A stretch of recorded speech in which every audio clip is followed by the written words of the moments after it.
voglio potrà, затмевала разум, убивала музыканта. Тем не менее я рядом был и верил, а не горе, я не сидел. Voglio potrà, затмевала разум, убивала музыканта. Тем не менее я рядом был и верил, а не горе.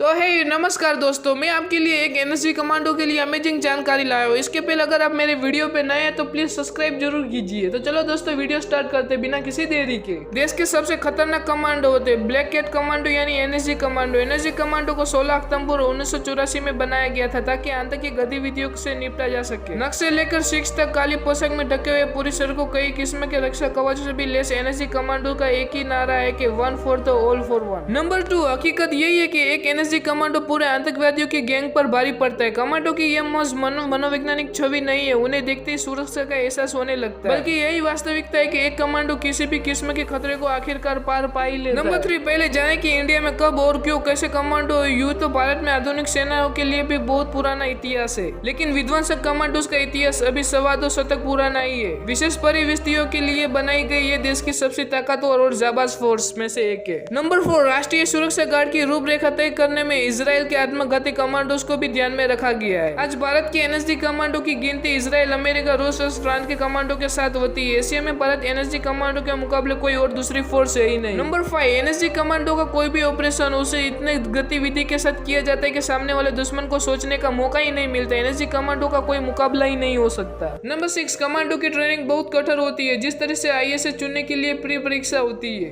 फिर main परीक्षा और अंत में इंटरव्यू होता है, जिससे शायद ही आप बड़ा से बड़ा मकसद हो कि उसे अधिक तरीके से योग्य लायकात वाले को कमांडो को जिसे ढूंढा जा सके और उसको चुना जा सके। ठीक उसी तरह से कमांडोज फोर्स के लिए भी कई सारे चुनाव होता है। अपनी अपनी सेनाओं के सर्वश्रेष्ठ सैनिक होते हैं, इसके बाद भी उनका चयन चरणों में गुजर जाता है। अंत में ये सैनिक ट्रेनिंग के लिए मनोसर पहुंचती है। ये देश की सबसे कीमती और जाबाज सेना में से एक होती है। नंबर 7, किसी भी चुने गए कमांडो को 90 दिन की अनिवार्य ट्रेनिंग के दौरान 50 से 62 हजार की कारतूस अपनी फायर प्रैक्टिस में प्रयोग किया जाता होता है, जबकि किसी सामान्य सैनिक की पूरी जिंदगी में भी इतने फायर प्रैक्टिस नहीं होती है। कई बार तो एक दिन में एक सैनिक को 2 से 3 हजार बार अपने फायर करनी होती है। नंबर 8, इसके दौरान कमांडोज की मानसिक ट्रेनिंग भी बहुत सख्त होती है। दुश्मन पर स्थिति के विजय प्राप्त करने के लिए महत्वाकांक्षी भरी जाती है और अंत में अपने कर्तव्य के प्रति हर हाल में ईमानदार रहने की मानसिक ट्रेनिंग भी दी जाती है। और एक एनएसजी कमांडो अपने घर से संपर्क नहीं कर सकता है। नंबर 8, एनएसजी में 53% कमांडो सेना से आते हैं, जबकि 47% कमांडो 4 पेरी मिलिट्री फोर्स से सीआरपीएफ, आईटीबीपी और रैपिड एक्शन फोर्स से बीएसएफ से आते हैं।